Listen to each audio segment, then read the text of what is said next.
أعوذ بالله من الشيطان الرجيم. بسم الله الرحمن الرحيم. الحمد لله رب العالمين، والصلاة والسلام على أشرف الأنبياء والمرسلين وعلى آله وصحبه أجمعين. اللهم صل وسلم على سيدنا محمد وعلى آل سيدنا محمد. ولا حول ولا قوة إلا بالله العلي العظيم. حسبنا الله ونعم الوكيل، على الله توكلنا. حسبنا الله ونعم الوكيل، على الله توكلنا. حسبنا الله ونعم الوكيل، على الله توكلنا. لرضاء الله تعالى. الفاتحة. أعوذ بالله من الشيطان الرجيم. بسم الله الرحمن الرحيم. الحمد لله رب العالمين، الرحمن الرحيم، مالك يوم الدين. إياك نعبد وإياك نستعين. اهدنا الصراط المستقيم، صراط الذين أنعمت عليهم غير المغضوب عليهم ولا الضالين. آمين. أعوذ بالله من الشيطان الرجيم. بسم الله الرحمن الرحيم. الحمد لله رب العالمين، والصلاة والسلام على أشرف الأنبياء والمرسلين وعلى آله وصحبه أجمعين. اللهم صل وسلم على سيدنا محمد وعلى آل سيدنا محمد. سبحانك لا علم لنا إلا ما علمتنا، إنك أنت العليم الحكيم. اللهم افتح علينا حكمتك وانشر علينا من خزائن رحمتك يا أرحم الراحمين. ربنا زدنا علما وفهما يا كاشف المشكلات. اكشف الحجب عن وجوه هذه المعاني حتى نطلع على خفيات هذه المسائل، واحفظنا من الخطأ والضلال، فأنت موفق كل أمر وأنت علم الغيوب برحمتك يا أرحم الراحمين. وهب لنا يا وهاب علما وحكمة، ولرزق يا رزاق كلنا مسهلا، وبالخير يا فتاح فافتح لنا، وبالهدى وبالعلم كلنا يا عليم فضلا. اللهم علمنا ما جاهلنا وذكرنا ما نسينا. اللهم اجعل أعمالنا خالصة لوجهك الكريم. وصلى الله على سيدنا محمد وعلى آله وصحبه وبارك وسلم. الحمد لله رب العالمين. آمين يا رب العالمين. أما بعد. Assalamualaikum warahmatullahi wabarakatuh. Segala puji bagi Allah Subhanahu wa taala. Dengan rahmatnya kita dipilih oleh Allah dapat bertemu lagi pada saat ini di dalam majlis ilmu. Mudah-mudahan sekalian yang hadir yang mengikuti majlis ilmu pada ketika ini senantiasa di dalam rahmat dan redha Allah Subhanahu wa taala. Dan insya-Allah sama-sama kita menjaga niat kita, memperbaiki dan memperbetulkan qasad kita di dalam majlis ilmu ini. Mudah-mudahan kita memperolehi segala kebaikan, segala kebajikan, segala keberkahan yang dijanjikan oleh Allah Subhanahu wa taala, dan kelebihan-kelebihan yang dijanjikan oleh Allah untuk mereka yang ikhlas di dalam menuntut ilmu. Amin ya rabbal alamin. Insya-Allah sambungan kitab tauhid, kitab Faridatul Faraid, kitab Faridatul Faraid, muka surat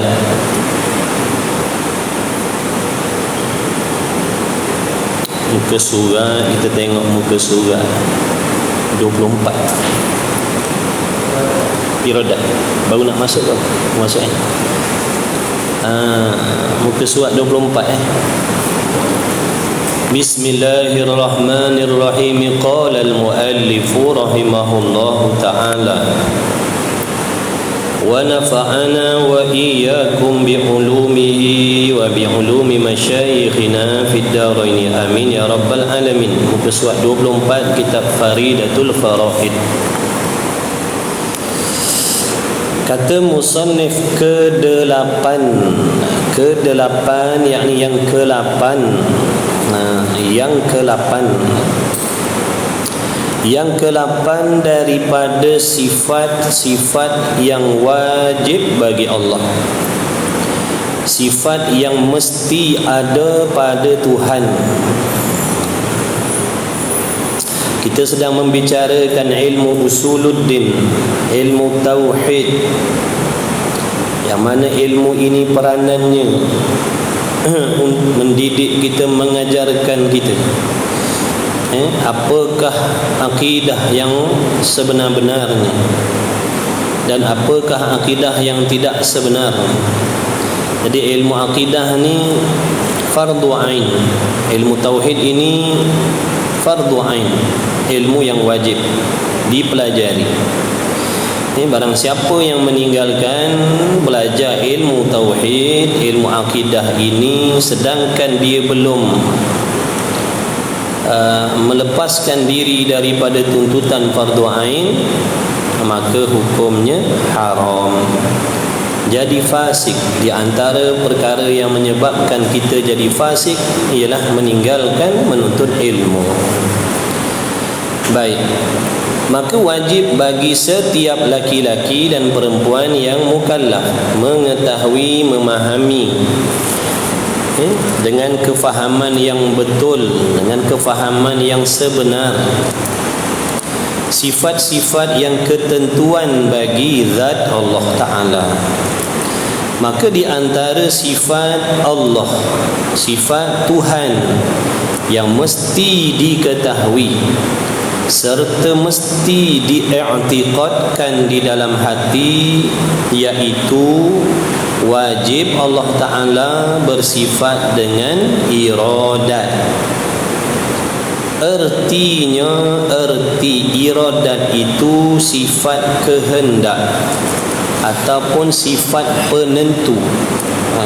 Sifat kehendak ataupun sifat penentu. Surat 24.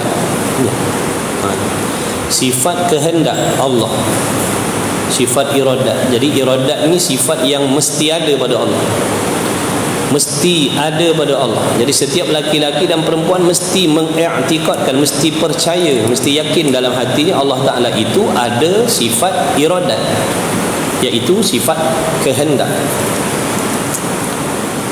Sifat kehendak.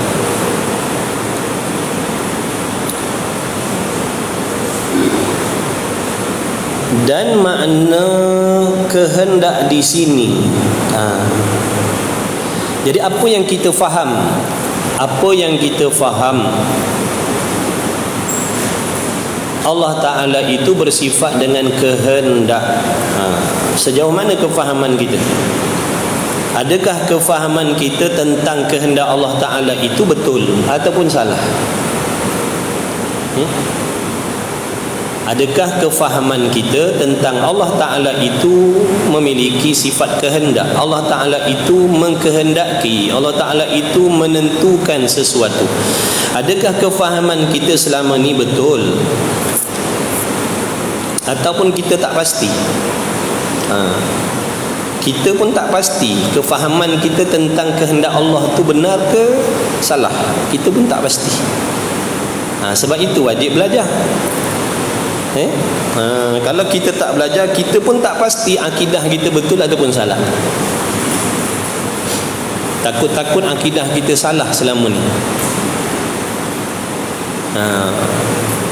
Jadi untuk mengetahui sama ada pegangan dalam hati kita terhadap Allah itu betul ataupun salah, kita kena mengaji, kita kena ambil tahu.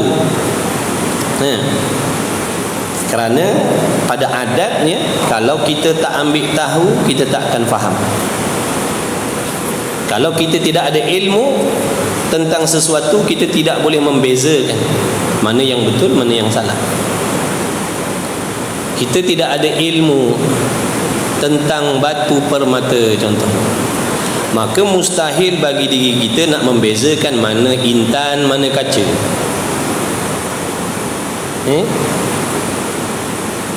Dengan sebab itu kita ditipu contohnya. Kita ditipu. Kita yakin sungguh-sungguh permata yang kita pakai itu batu permata. Mati-mati kita ingat permata. Mati-mati kita kata dia intan berlian. Kerana kita tidak ada ilmu untuk membezakan mana intan, mana kaca. Jadi rupa-rupanya yang kita pakai ni rupanya setelah dibawa kepada ahlinya, tukang dia, baru kita dapat tahu selama ni puluh tahun kita pakai kaca rupanya.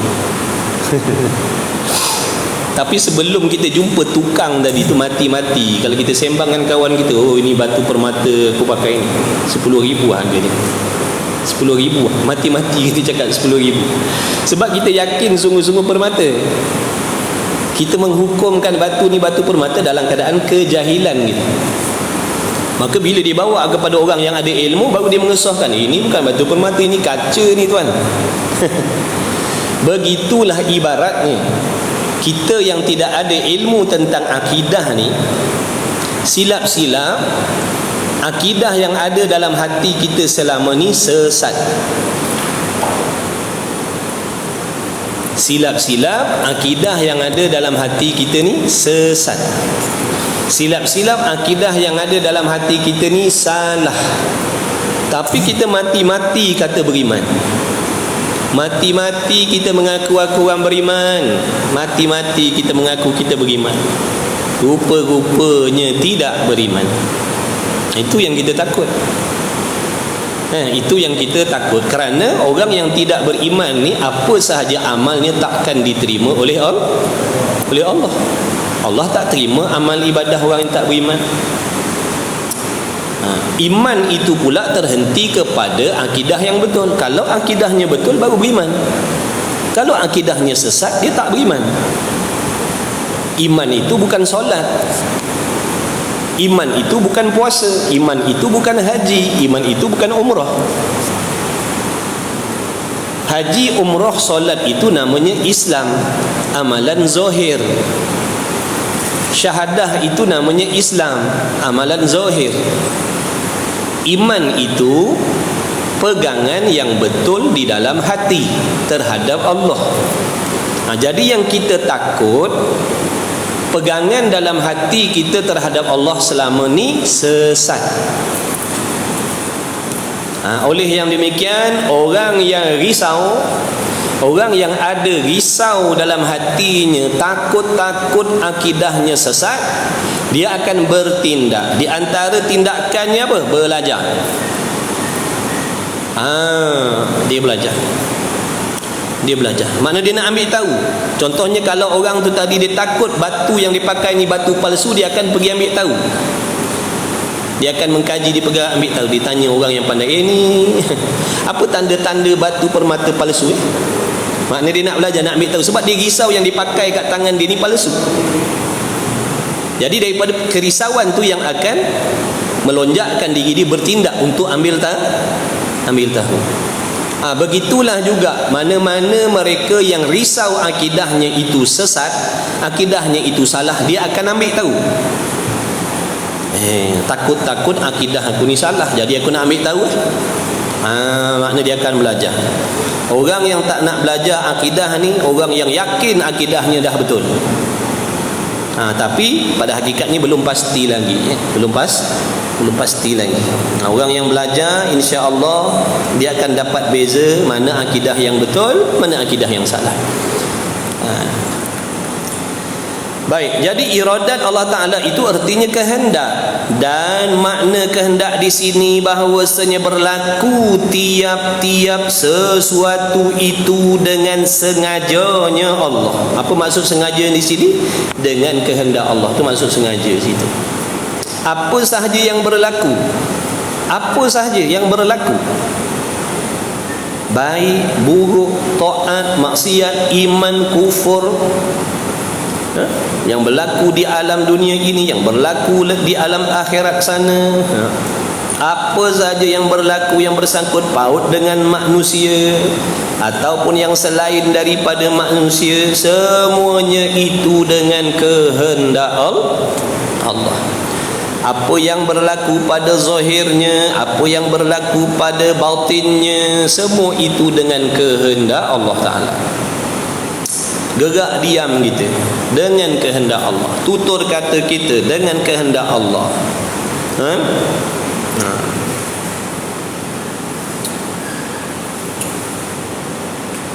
Dan dengan perintahnya Allah.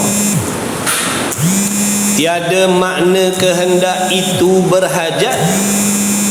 Jangan kita salah faham. Jangan kita salah faham. bahawasanya apabila Allah Ta'ala mengkehendaki sesuatu itu berlaku, apabila Allah Ta'ala mengkehendaki sesuatu itu terjadi, memberi makna Allah Ta'ala berhajat kepada benda itu. Allah Ta'ala perlukan benda itu. Allah Ta'ala bergantung dengan benda itu. Allah nak ambil faedah daripada benda itu. Jangan kita faham begitu. Kalau kita faham begitu, maknanya salahlah kefahaman kita tentang Allah. Contohnya Allah Ta'ala mengkehendaki hari ini, tengah hari ini kita berkumpul sekarang di dalam majlis ilmu ni. Setiap yang hadir dalam surau ni, tidak ada seorang pun yang hadir dalam surau ni bukan dengan kehendak Allah. Semua yang hadir dalam surau ni dengan kehendak Allah. Allah yang menentukan. Sedia kala lagi polanah setiap sekian hari, sekian waktu dia akan berada di sini. Nampak tak tu? Tu masuk dalam erti kata tiap-tiap sesuatu tadi. Tiap-tiap sesuatu tadi, apa saja yang berlaku? Apa saja yang berlaku? Kita ni kadang-kadang bila peristiwa kecelakaan yang menimpa baru teringat. Bila kecelakaan berlaku pada diri kita, kemalangan ke dan sebagainya, baru teringat, oh dah dengan kehendak Allah. Bila berlaku kematian, oh dengan kehendak Allah dah. Situ je yang kita tahu. Yang ni, yang duduk saja-saja ni, tak ada kena-mengena dengan kehendak Allah ke? Segala-galanya, faham? Segala-galanya itu berlaku dengan kehendak Allah. Ini wajib kita i'tikad ni. Wajib percaya sungguh-sungguh dalam hati ni, jangan ragu-ragu pula.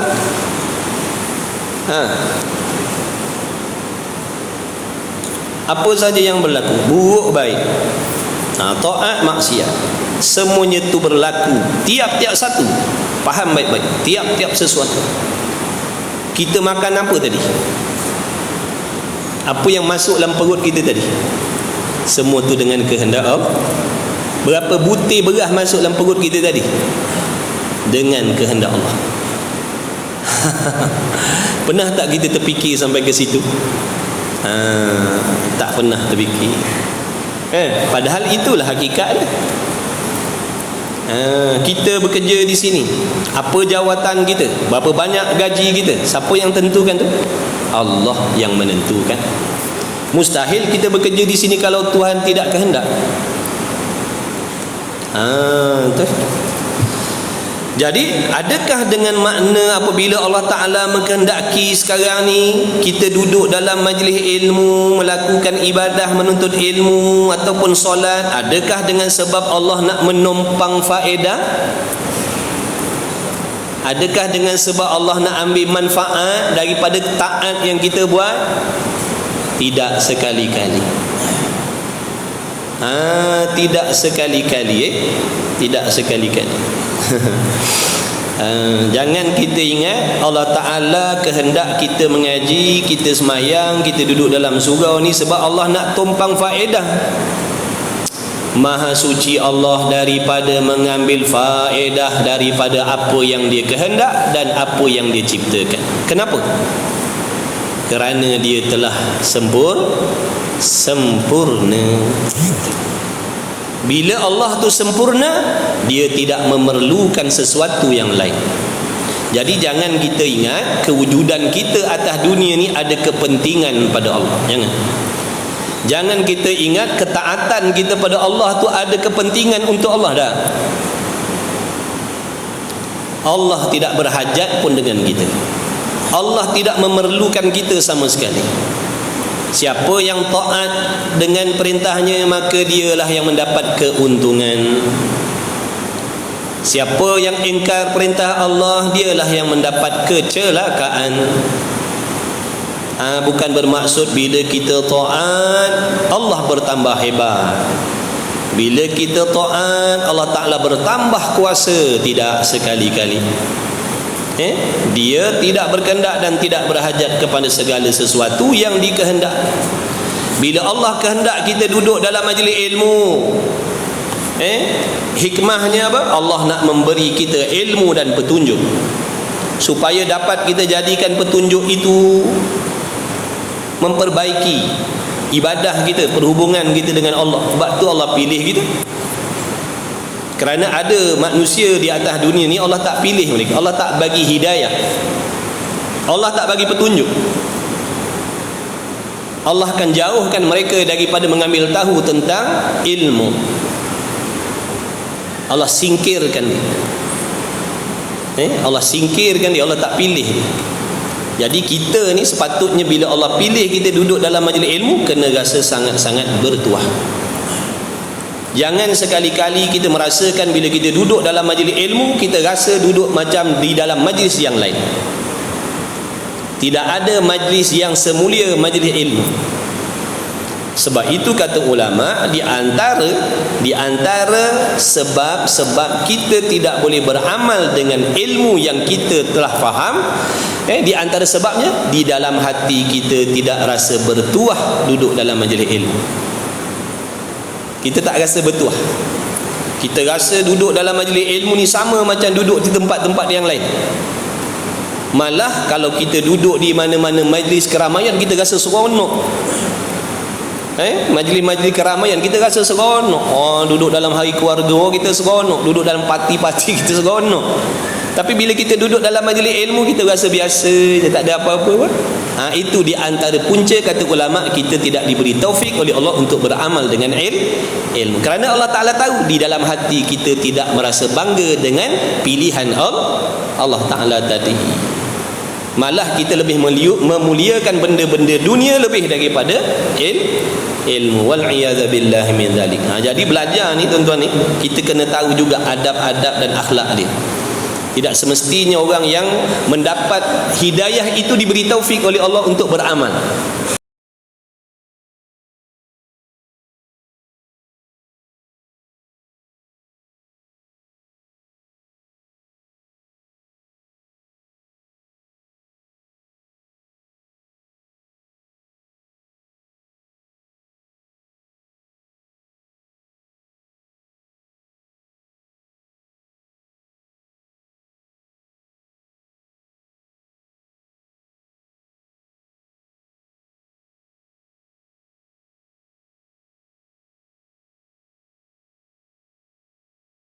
Jadi yang kita nak apa? Dua-dua ni. Kita nak taufik dan hidayah. Kita nak hidayah dan taufik. Selain daripada Allah memberi kita kefahaman ilmu agama, kita nak ditolong oleh Allah supaya boleh mengamalkan benda tu. Barulah kita dapat keuntungan. Baru kita dapat keuntungan. Jadi apa-apa sahaja yang jadi, apa sahaja yang berlaku itu dengan kehendak Allah. Kehendak Allah, bukan bermaksud Allah berhajat. Allah tak berhajat kepada kita. Allah tak berhajat kepada sembahyang kita. Allah tak berhajat kepada ketaatan kita. Allah tidak menjadi mudarat kalau kita membelakangkan agama, kita meninggalkan agama Islam. Allah tak menjadi apa-apa pun. Dia tetap maha kuasa, dia tetap maha sempurna.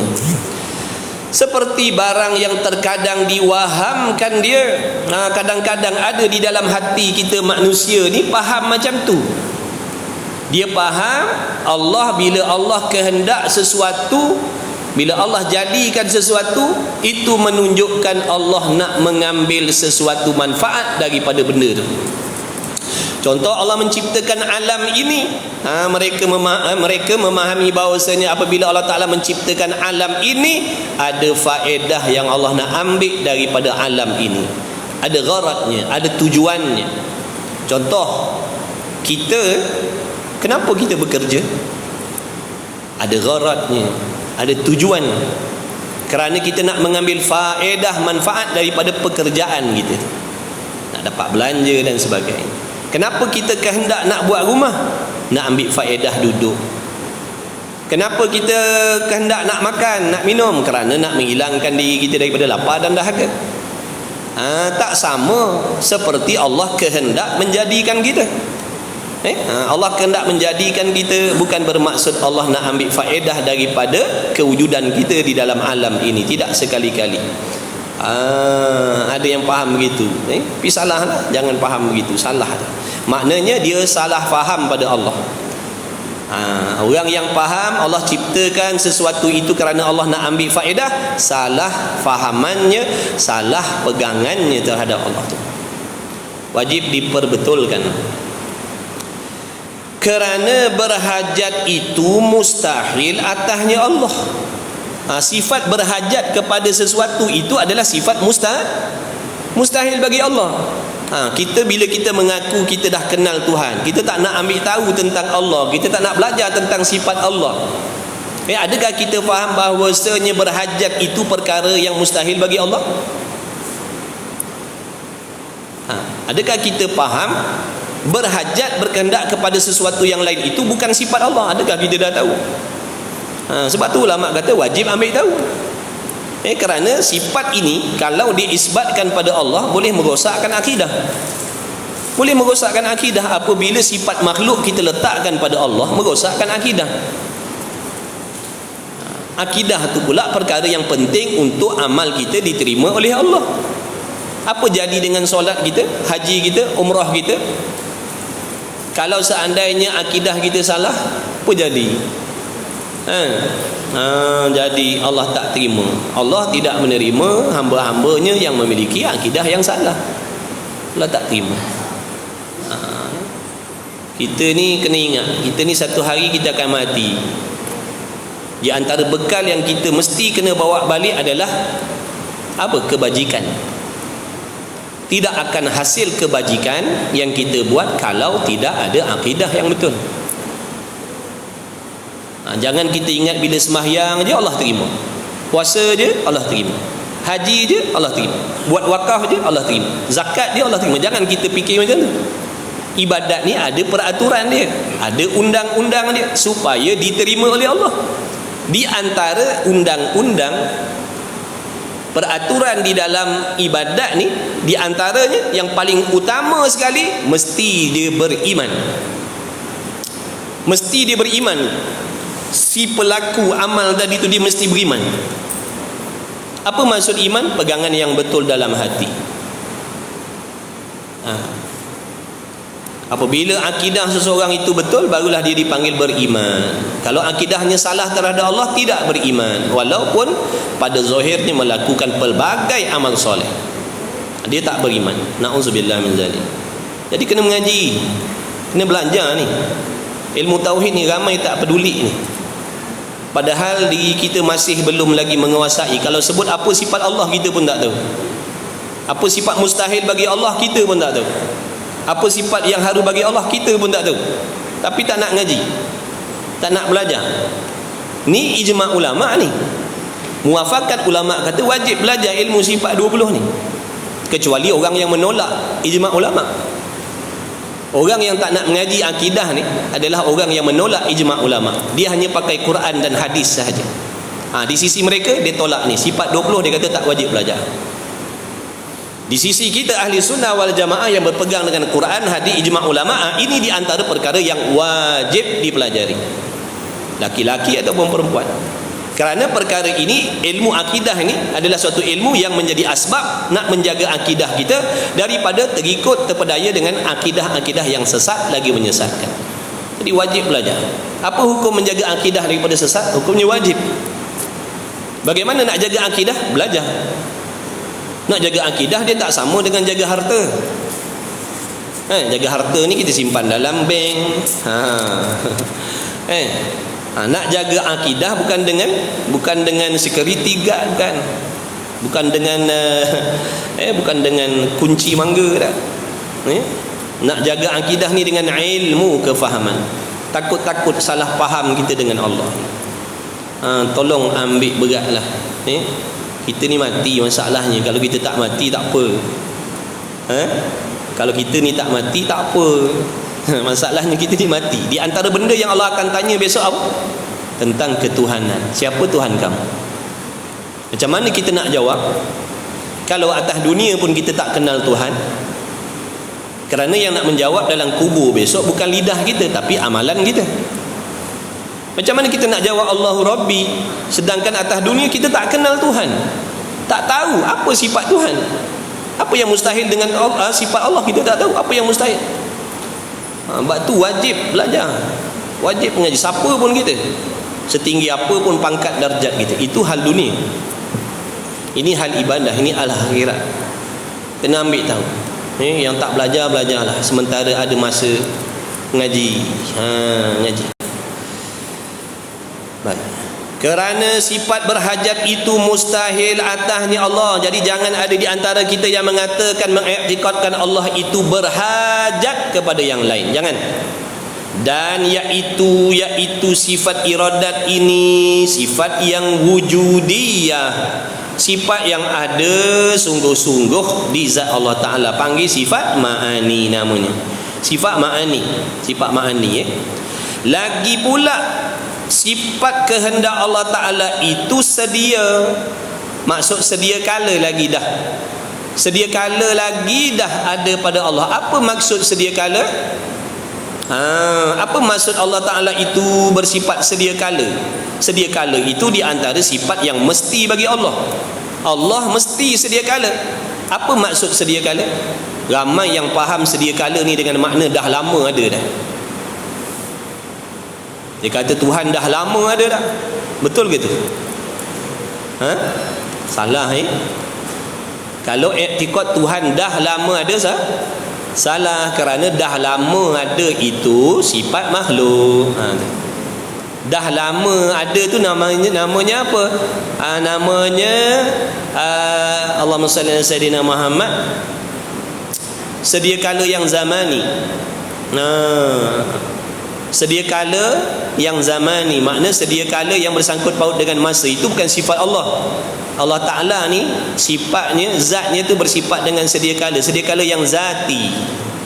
Diri Allah Ta'ala itu sendiri tidak ada permulaan. Itu maksud sedia kala. Sedia kala ni bermaksud sesuatu yang tidak ada permulaan bagi adanya. Adanya tu tidak ada permulaan. Itu sedia kala. Bukan dah lama ada. Dah lama ada tu sifat makhluk. Macam alam ni kita kata dah lama ada dah. Alam ni dah lama ada. Sejak alam ini diciptakan hinggalah sekarang dah lama dah, berjuta tahun dah.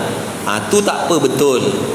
Kalau dah lama ada itu kita letakkan pada alam, pada makhluk, tak ada masalah.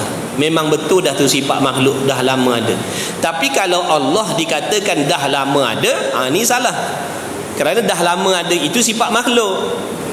Sesuatu yang wujud bersangkut paut dengan masa. Kewujudan itu dah memakan masa yang panjang, kita panggil dah lama dah ada. Tapi sebelum kewujudan itu memakan masa jutaan tahun, asalnya dia berasal daripada tiada dulu, kosong dulu. Kan macam alam ni kan, asalnya alam ni tak ada. Asalnya kita ni tak wujud. Kemudian sejak Allah mewujudkan kita hingga sekarang, kita kata dah lama dah ada. Tapi Allah bukan dah lama ada. Kalau Allah Ta'ala itu dikatakan dah lama ada, menunjukkan Allah Ta'ala itu juga berasal daripada tiada juga. Baharu namanya tu. Setiap sesuatu yang bermula daripada tiada dipanggil baharu. Kita makhluk ni baharu, alam ini baharu. Jadi jangan dikatakan Allah tu baharu. Yang mensyirikkan Allah. Siapa yang mendakwa Allah itu baharu, sesungguhnya dia telah menyengutukan Allah dengan sesuatu. Baik. Lagi sedia, maksudnya kalau ditanya sejak bila Allah Ta'ala itu memiliki sifat iradat, jawabnya sifat iradat Allah Ta'ala itu telah ada pada zat Allah sedia kala lagi. Sedia kala lagi dah ada dah. Sifat iradat kita baharu. Sifat iradat kita baru. Asalnya kita tak ada sifat iradat. Jangan kata iradat kita, dengan kita pun tak ada. Dengan diri kita pun tak wujud asalnya. Jadi kita ni bersifat baharu. Zat kita, tubuh badan kita ni baharu, sesuatu yang ada permulaan. Kemudian segala sifat yang ada pada diri kita ini juga ilmu kita baharu, kudrat kita baharu, iradat kita baharu, semua baru. Itu di antara perbezaan di antara iradat Allah dengan iradat kita. Iradat Allah sedia kala, iradat kita baharu. Kehendak Allah bukan bermaksud ada Allah Ta'ala nak mengambil manfaat, tapi iradat kita menunjukkan ada manfaat yang kita nak ambil. Itu beza. Kita wajib kena tahu, wajib boleh membezakan di antara sifat Tuhan dengan sifat makhluk ni. Wajib boleh membezakan, wajib. Kalau tak boleh membezakan, nanti kita menyamakan tu yang tak boleh tu. Jadi kita kena tahu apa perbezaan kehendak Allah dengan kehendak kita. Kehendak Allah bukan bermaksud berhajat, kehendak kita bermaksud berhajat. Itu perbezaan. Kehendak Allah sedia kala, kehendak kita baharu.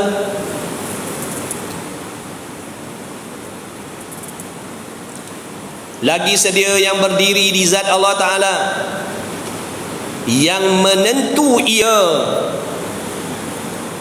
iradat akan mungkin. Baik, apa peranan sifat iradat? Apa peranan sifat iradat Allah tu? Kita kata Allah Maha menentukan, Allah Maha menentukan. Baik, apa yang ditentukan oleh Allah? Apa yang ditentukan oleh Allah? Perkara mana yang ditentukan oleh Allah ni? Apa yang duduk dalam peranan ta'alluq iradat ni?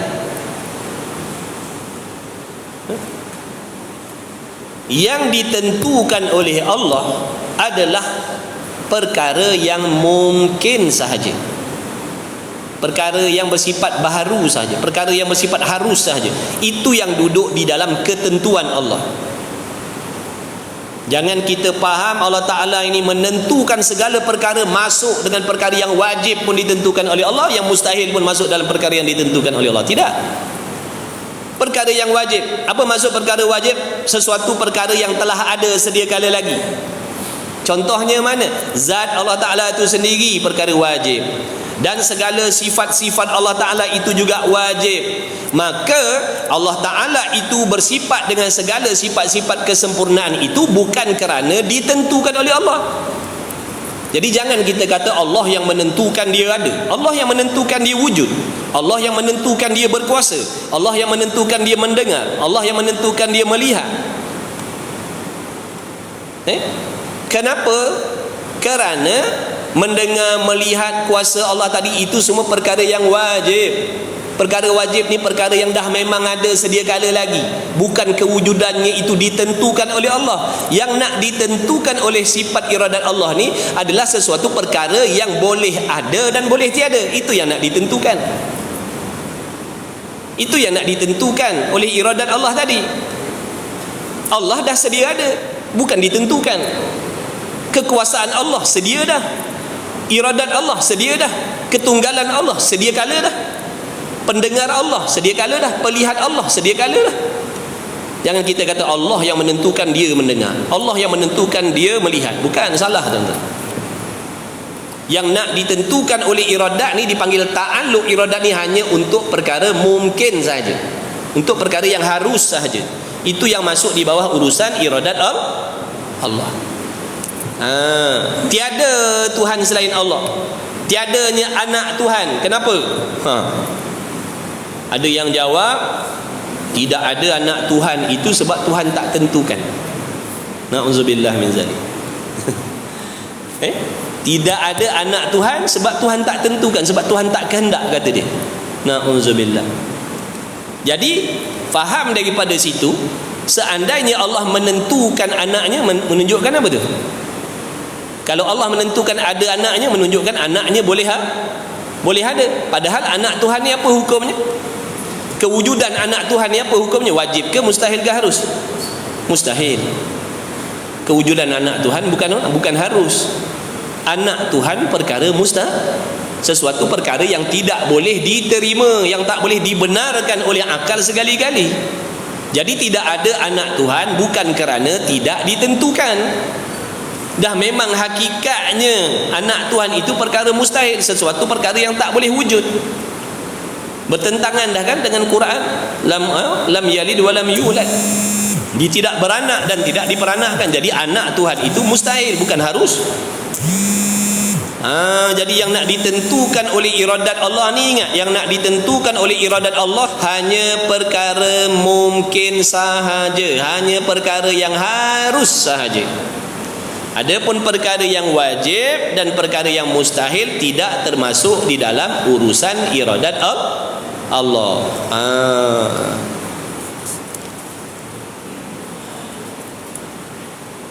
Baik. Kemudian seperti mana mungkin dengan setengah barang yang harus atasnya mungkin seperti ditentukan dia di Allah dengan wujud ataupun dengan putih, contohnya. Contohnya Allah Ta'ala menentukan seseorang itu akan wujud, maka dia akan wujud lah.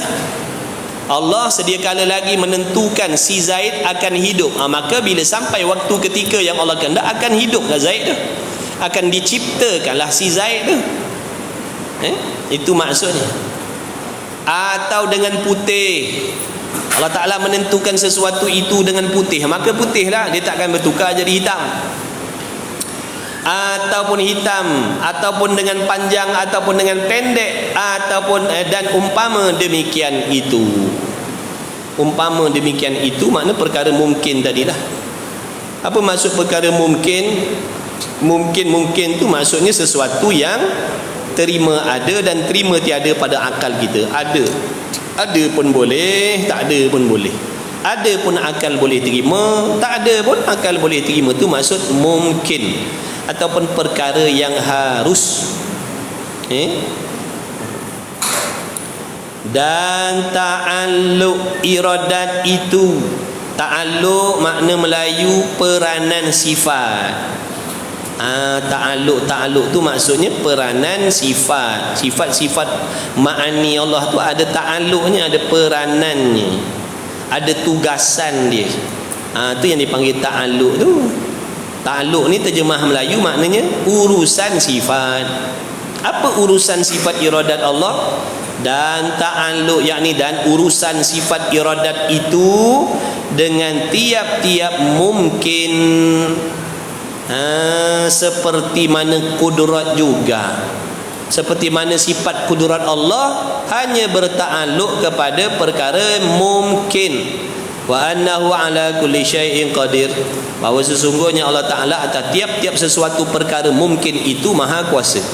Jadi perkara mungkin itu sahaja yang duduk di bawah urusan kekuasaan Allah. Allah maha kuasa menjadikannya dan Allah maha kuasa membinasakannya, perkara mungkin.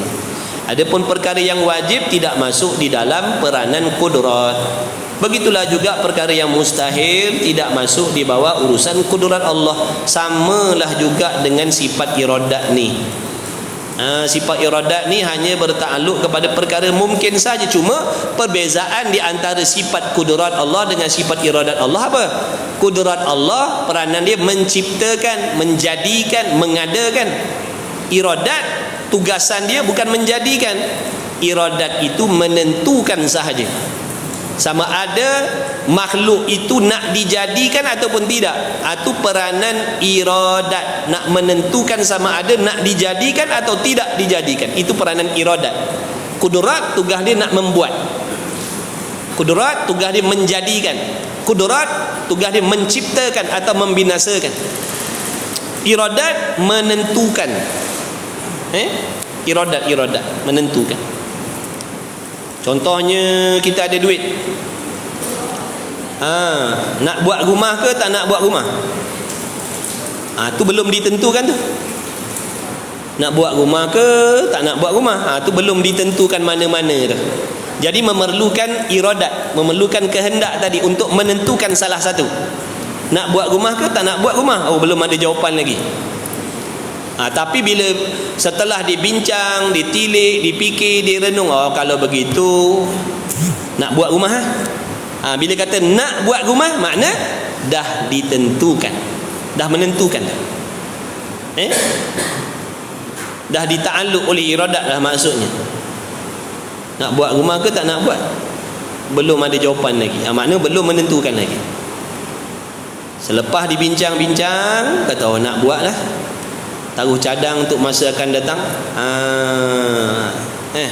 Maka dia kata nak buat. Bila sebut nak buat, bermaksud telah ditentukan oleh iradat dah tu. Itu peranan iradat menentukan perkara mungkin. Kalau kudurat menjadikan perkara mungkin. Kudurat menjadikan perkara mungkin, iradat menentukan perkara mungkin. Tetapi ta'alluq kudurat itu ta'alluq mengadakan. Maksudnya peranan kudurat itu mengadakan, dan ta'alluq iradat ini menentukan. Ta'alluq menentukan saja. Allah menentukan, kemudian kudurat menjadikan. Iradat menentukan, kudurat menjadikan. Maka tiada ta'alluq iradat ini dengan perkara yang wajib dan yang mustahil. Nampak tak tu? Jadi perkara sifat iradat ni dia tidak bertakluk dengan perkara wajib dan tidak bertakluk kepada perkara yang mustahil, kerana perkara yang wajib itu adalah sesuatu yang dah memang sedia ada, dan mustahil itu pula perkara yang dah memang sedia kala lagi tiada dan takkan ada sampai bila-bila. Itu mustahil. Tak sama macam anak kita ni, zuriat kita ni masuk dalam perkara harus. Contohlah sekarang kita ada anak 2 orang, yang nombor 3 tu harus ditentukan oleh Allah, maknanya harus dijadikan oleh Allah. Boleh jadi anak kita setakat 2 orang, boleh jadi akan datang tambah lagi. Sebab anak kita ni dinama mungkin. Anak kita bukan perkara mustahil, anak kita ni perkara mungkin, perkara harus. Sebab tu boleh jadi ada, boleh jadi tak ada. Ada pun anak Tuhan bukan perkara mungkin, anak Tuhan perkara mustahil. Dan melengkapi mungkin itu akan yang baik dan yang jahat. Ini akidah kita ahli sunnah wal jamaah. Sebab apa nak kena tahu ni? Nak bezakan di antara akidah kita ahli sunnah dengan akidah Mu'tazilah. Akidah kita ahli sunnah wal jamaah, buruk baik itu berlaku dengan kehendak Allah. Buruk baik, taat, maksiat itu berlaku dengan kehendak Allah. Takkan berlaku kebaikan itu melainkan Allah yang menentukan. Ni kita boleh mengaji ni, sekarang ni kita boleh duduk dalam majlis ilmu ni. Jangan kita perasan kita hebat. Jangan kita perasan ilmu kita, jangan kita perasan kudurat kita. Kita boleh duduk dalam majlis ilmu ni, boleh semayang ni dengan kehendak Allah. Allah menentukan. Kalau Allah tidak menentukan kita solat, takkan solat. Kalau Allah tidak menentukan kita beriman, kita takkan beriman. Begitulah juga sebaliknya. Bila Allah Ta'ala menentukan seseorang itu jatuh dalam maksiat, dia akan jatuh dalam maksiat. Itulah sifat Tuhan. Ikut dia ya. Kan dia Tuhan. Apa sifat Tuhan? Bebas mentadbir. Itu Tuhan. Tuhan ni dia tidak ditekan oleh siapa-siapa pun. Tak ada siapa boleh harahkan dia. Tuhan ni bukan mesti ikut kehendak kita dah. Kita kena akur dengan kehendak Allah. Itu sifat Tuhan. Kita kata kenapa kenapa aku nak benda lain, dapat benda lain? Jawabnya, kita ditadbir oleh Allah. Allah tak wajib ikut kehendak kita. Kita wajib ikut kehendak Allah. Tuhan ni ikut dia. Dia nak buat lagu mana, dia nak takdirkan apa, buruk baik, ikut dia. Dia Tuhan. Dia pemilik. Dia pentadbir. Lain orang Mu'tazilah. Dia kata yang baik-baik itu saja Tuhan takdirkan, yang tak baik bukan Tuhan yang takdirkan. Dah kalau bukan Tuhan yang takdirkan, siapa yang tentukan benda tak baik lah? Neraka dengan syurga, mana baik mana tak baik? Baik syurga, neraka tak baik. Dah soalannya, siapa jadikan neraka tu kalau bukan Allah? Jadi kita kena tahu ni supaya kita ni terselamat daripada terikut akidah yang salah. Contoh akidah salah tadi apa? Dia percaya yang baik-baik ni sahaja daripada Allah, yang jahat-jahat, yang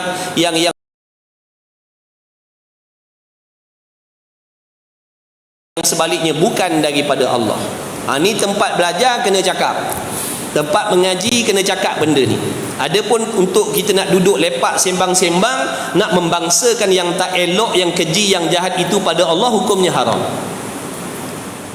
Tempat belajar boleh cakap sebab nak memaklumkan, nak mengajar. Kena ingat, buruk baik, taat, maksiat itu berlaku dengan kehendak Allah.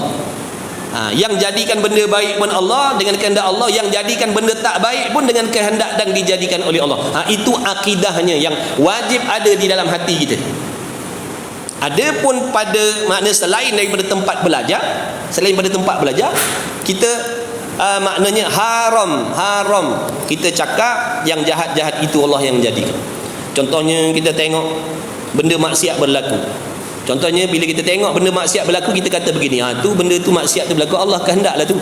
Allah yang tentukan diminum arak tu. Betul perkataan tu, tapi hukumnya haram bercakap begitu. Kenapa? Jahat adab dengan Allah namanya. Kenapa Allah Ta'ala jadikan maksiat? Ada hikmah. Kenapa kita dalam taat tiba-tiba buat maksiat? Kenapa? Di antara hikmahnya kenapa? Allah nak mengelakkan kita ni daripada sombong.